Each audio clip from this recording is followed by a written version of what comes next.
Hello, my YouTube family, Manipuri homemaker channel na mayam butaram na okjari. Mayam na agra gi petha gi recipe thagat piro na haibdo sida lejare ngasi di kitang sulai na tudagiti yam na sumarik chumna phajana utjarake. Mamang da video mabudi yaujakrabani akhoi gi kitang lu na thokpado machu ga sangadana ngasi gi di yam na simple loina yam na haw na semjarake ko. Manung je phajana juicy oibani yengbiyo mayam. Masaka je kupaja je mathak sina crispy oi doine ba aduri semba hore je ko myam duna torobo che akoina anau bana taba sumaina phajana haijing pharba mathaka je ngorong ba sugumba ma oina tausi ko agra petha gi de aduna khai bada khok bada yu dana ba phajana samthoe dura gi de akhoi gi nupina khoi maitai gi de nupina torobo khai ba phai phate mayam ama leidana adui mathakta kan chu yamna kalle aduna nupina khai ba phatte haibagi chance to laujaraga ai puroi bada loina khayale koksu ko alle yam nungaire duna akhoi gi mabuk managa loi lokthokre ko duna akhoi gi mabuk ki pat sponge ki type ta tawji si su khara lokthok se sugum ba che yahon loi doine dura gi de mathak ki magi maku se asang ba jam te yahon bidaba ado marak ta cheli si de amanung yore lokthok pa yadre duna loina khok pulo arba akhoi gi torbo singche sumaina machin tumba phokumba amana sumaina chak loina sumaina loina hando ka doini ko si halli se akhoi gi magi manungda akhoi gi mahi changna bane juicy oina ba duna torbot mayam se magi side mari mak loina mak thungna ba sumaina hando gi ko aduna hanba wat pa jaga do akhoi gi juicy oi roi doini magi mahi changbam do laita bagi ko aduduna akhoi na pakna leiringai dara pikna gara sumaina piece majam cha kakthala gara dum phajana loina hando pa yare ko nungai ga da ba chang ba aduga akhoi gi magi apam ba size ta dum kak pa yare size se pik pa chawba do loi kak pa loire ko duduna akhoi gi torbot ke am lege yang chime magi torbot yam magi matungina chini su haptoini na angtang ontho yeng cheba duri kompa ki saruk se khaido kharaga akhoi gi kg amaga gram chatruk jate dum lairamani ko duragi di siting na bai sing khara laure kona chauba amada akhoi gi chan gadaba kona man sumaina lobirani ko ising khara hapaga duragi di sunu je akhoi gi chaba yaba sunu ame hata yare more gi ogera kongkwa da hapatu ogera sumaina spoon amam ki sang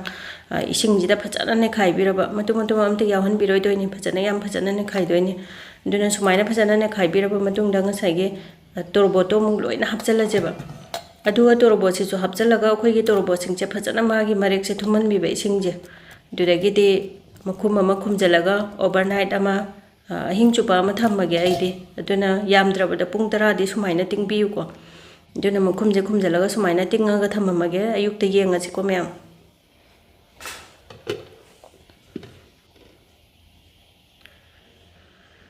dunga chaigi sunu hapado ayukta sumaina yengbada ising je phajana iru karaga masak se phajana torbo se yam transparent oraga masaka jam phajare ko sumaina dum jawde am haudo male akhoi gi kan ju lawe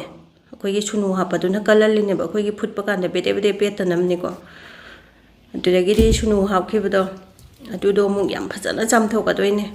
akhoi gi amamam da oigera punna changgera mangara oigera tarara oigera sunu se akhoi gi phajana sunu se loi kokna badi chambi batare war suwana duna sumaina phajana chamtho ani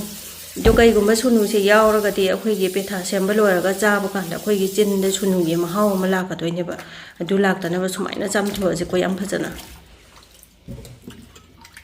do hojik seng di amna seng loire adu ri gas on ta oraga hojik ki torbo to phuto se ko aduna changadaba kona ma sumaina laurani ising khara hapaga akhoi gi torbotu gi matungina ising du so hapani ko khara ya ga tab changta masaka jam phajamane akhoi gi transparent oraga khubajam tawbane do mukhum je khumjalaga akhoi gi gas se high flame da thamaga ngatang morong chongdole siko do khoi mun ba se dum khang bane do haipetang ama su lokhalaga yeng je haipetang sop oi bane ba dum pai raga yeng bada to yamna ka hena phut phasu ya de nga sai gi chini ga tawraga lon bada ung pe thokki doine dana do jeng mulle sumaina stenara moda phajana magi machum ne chum tho aje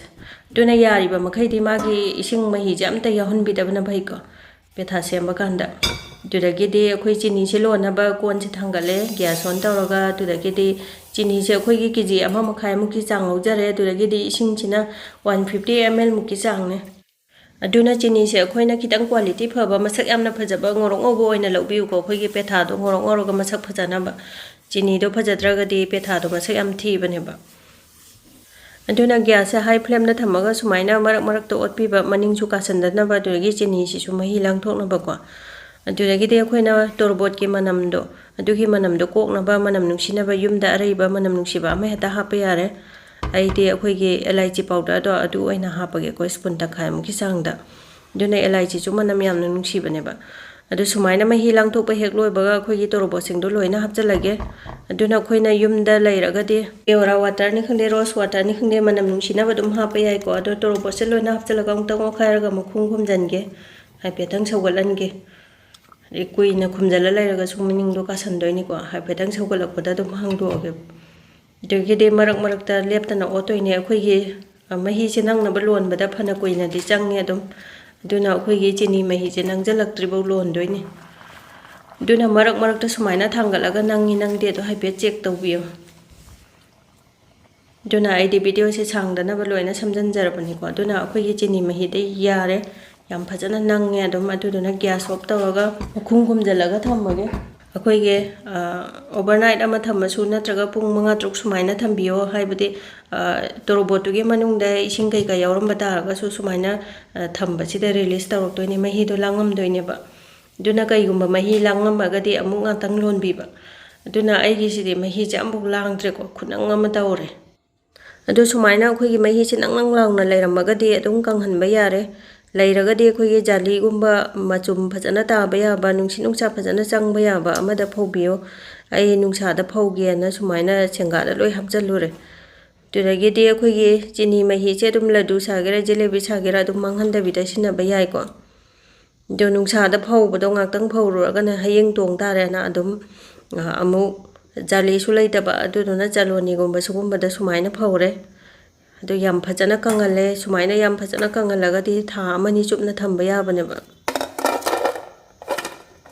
ꯃꯥꯒꯤ ꯃꯈꯣꯟꯒꯥꯁꯦ ꯑꯩꯈꯣꯏꯒꯤ ꯌꯥꯝ ꯐꯖꯅ ꯀꯪꯉꯕꯅꯦ